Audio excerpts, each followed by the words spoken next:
सिपाही की मौत, कटघरे में पुलिस वाले। हेड कांस्टेबल की मौत पर सस्पेंस। तस्वीर में दिखाई दे रहे ये सिपाही वीरेंद्र कुमार है। सिपाही के गले में रस्सी बंधी हुई थी, लेकिन गला चाकू से रेता गया था। कमरे में चारों तरफ खून ही खून पसरा हुआ था। उस घर में पुलिस वाले की मौत हुई थी। अब सवाल ये था कि आखिर एक सिपाही खुद को मौत के गले लगा लिया या फिर कहानी कुछ और ही थी, क्योंकि शव के गले में रस्सी बंधी हुई मिली थी। इतना ही नहीं, लाश का गला भी रेता गया था। ऐसे में तमाम सवाल उठाए जा रहे थे कि आखिर उस कमरे में ऐसा क्या हुआ जिसकी वजह से एक पुलिस वाले की लाश लहूलुहान हाल में मिली थी।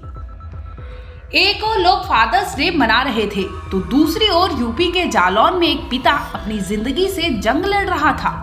बेटा पिता के लिए सरप्राइज प्लान कर रहा था, लेकिन उसी दिन जिंदगी ने उससे उसके पिता का साया ही छीन लिया।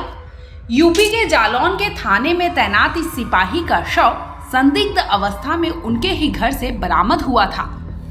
दरअसल वीरेंद्र कुमार 16 जून को ऑफिस नहीं पहुंचे, जिसके बाद उनके साथी बुलाने के लिए पुलिस कॉलोनी पहुंच गए। वहां उनके घर पहुंचे तो पुलिस के भी होश फाख्ता हो गए। घर के अंदर की तस्वीरें देख फौरन आला अफसर को फोन घुमाया गया। मौके पर पुलिस की टीम पहुंची, जिसके बाद फॉरेंसिक टीम को भी जांच के लिए बुलाया गया था। हालांकि जिस वक्त वीरेंद्र की मौत हुई, उस वक्त उस घर में वो अकेले ही पाए गए थे। पुलिस जांच ही कर रही थी कि दूसरी तरफ वीरेंद्र के साले ने बताया कि उनके जीजा यानी वीरेंद्र ने मौत के एक दिन पहले ही यानी शनिवार 15 जून की रात को फोन पर बात की थी। फोन पर वीरेंद्र ने बताया था कि उनकी तबीयत खराब चल रही थी।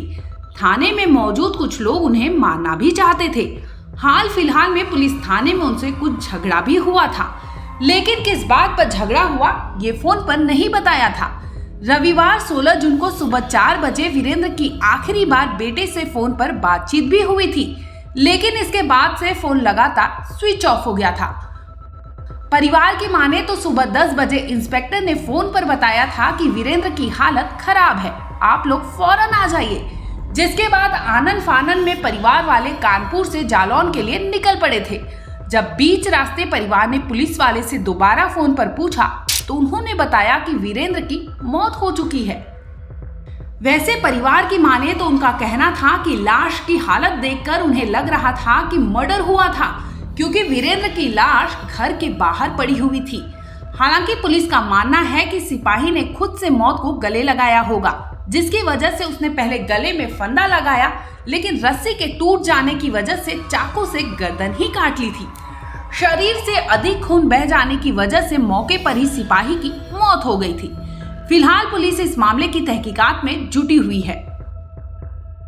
ब्यूरो रिपोर्ट, क्राइम का।